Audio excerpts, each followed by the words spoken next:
Bismillahirrahmanirrahim. Assalamualaikum warahmatullahi wabarakatuh. Terima kasih masih bersama IMMC Mechanical Course. Pada video kita kali ini kita akan membahas tentang apa sih efeknya jika mengganti sistem bahan bakar injeksi diganti ke sistem menjadi sistem bahan bakar karburator ya. Balik seperti dulu maksudnya ya. Nah, jadi sebelumnya kita akan bahas dulu, yaitu yang pertama, apa sih mengapa seseorang itu mengganti ya, apa motivasinya ya, apa ininya, faktornya ya seseorang mengganti yang motornya sudah injeksi, sistem bahan bakar injeksi diganti menjadi sistem bahan bakar karburator. Yang pertama, salah satu penyebabnya ya, itu yang pertama itu seseorang tuh masih banyak yang belum tahu, masih menganggap bahwa sistem bahan bakar injeksi itu lebih ribet ya dibanding dengan sistem bahan bakar karburator.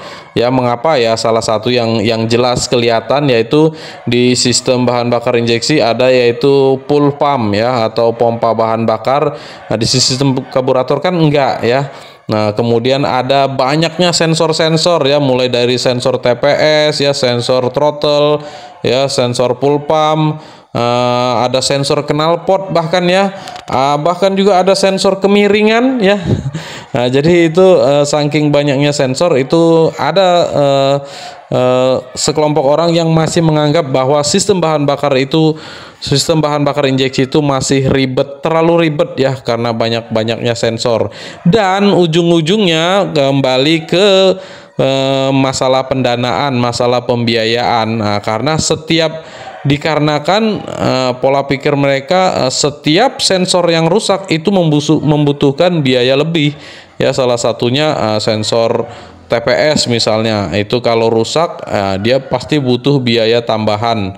Nah, kemudian ada sensor oli, ada sensor pool pump, ada sensor throttle, itu kalau setiap terjadi kerusakan pasti membutuhkan biaya. Sedangkan yang di sistem karburator itu tidak ada semua itu ya. Jadi ada sekelompok orang yang masih menganggap lebih ribet dan untuk mengurangi biaya ya. Itu yang pertama. Selanjutnya, yang penyebab selanjutnya mengapa sekelompok orang itu mengganti ya dari sistem bahan bakar injeksi ke karburator, itu salah satu penyebabnya lagi yaitu sesuai dengan kebutuhan mereka ya. Kebutuhan apa? Kebutuhan mereka biasanya ini untuk yang jalurnya pekerjaannya di kebun ya, mengangkut karet, mengangkut sawit, mengangkut kayu itu ya, yang jalurnya sendiri itu lebih ekstrim ya, kadang lebih ekstrim dari jalur off-road ya, lebih ekstrim dari jalur adventure. Kadang banyak akar-akar di kebun itu ya, bebatuan ya, rumput-rumput, apalagi yang ngarit ya, pasti ngarit tuh di semak-semak ya, nggak mungkin ngarit di tempat yang nyaman gitu, nggak mungkin ya, pasti di semak-semak.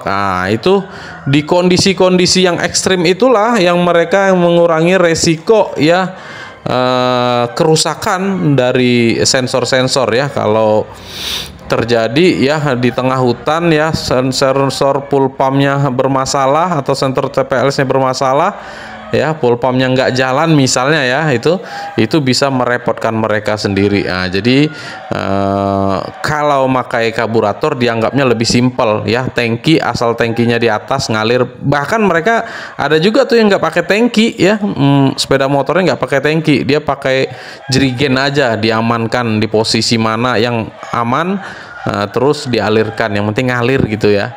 Nah, jadi itu yang kedua, faktor kedua yaitu faktor kebutuhan, karena kebutuhan untuk mendukung pekerjaan mereka ya di jalur yang ekstrim, mereka butuh yang sesimpel-simpelnya. Bahkan nggak ada remnya juga tuh kalau motor kebun ya. Dia mengandalkan gear depan yang kecil ya, gear 11 atau 12. Nah, jadi remnya itu mengandalkan dari engine brake-nya ya. Itu yang terjadi di lapangan ya. Jadi apalagi sensor-sensor ya, rem aja nggak ada ya kan. Disimpel-simpelkan ya. Nah, jadi itu kemudian apa sih efeknya ya, yang selanjutnya intinya ini, apa sih efeknya jika sepeda motor bahan bakar injeksi dirubah menjadi sistem bahan bakar karburator? Efeknya yang pertama dari segi konsumsi bahan bakar ya dari segi konsumsi bahan bakar dipastikan untuk yang jenis sistem bahan bakar karburator itu dipastikan lebih boros ya dibanding sistem bahan bakar injeksi. Mengapa?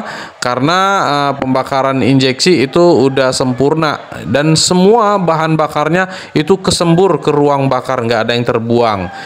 Untuk yang sistem bahan bakar karburator ya itu tergantung penyetelannya. Kalau penyetelannya benar-benar pas, itu baru dia pas ya, konsumsi bahan bakarnya bisa produktif ya, dan tidak ada yang, kalau karburator semburan di karburator tuh ya itu terbuang juga, terbuang, nggak masuk ke ruang bakar, itu dipastikan lebih boros tapi sedikit ya.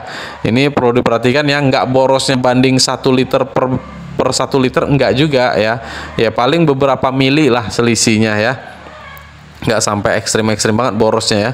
Nah, jadi itu yang salah satu efeknya, yaitu dari konsumsi bahan bakar ya, lebih boros sedikit ya, nggak banyak banget.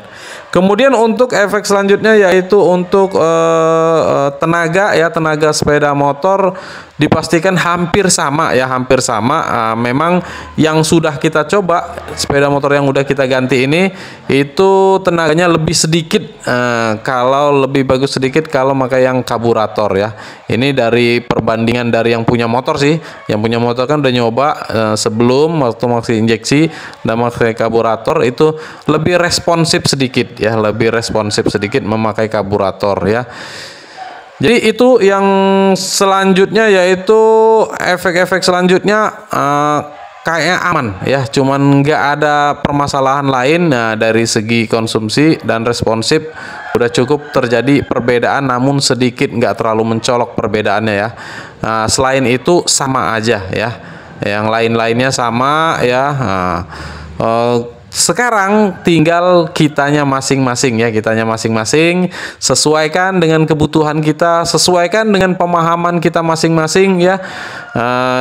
Pilihan ada di tangan kita masing-masing ya.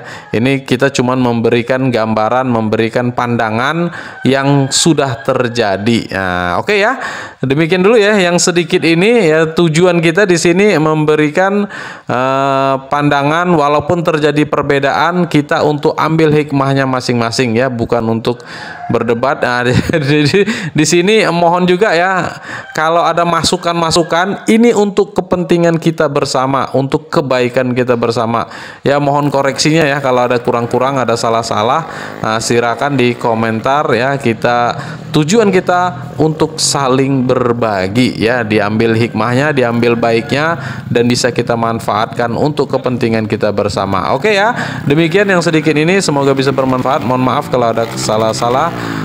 Sampai jumpa di video selanjutnya. Wassalamualaikum warahmatullahi wabarakatuh.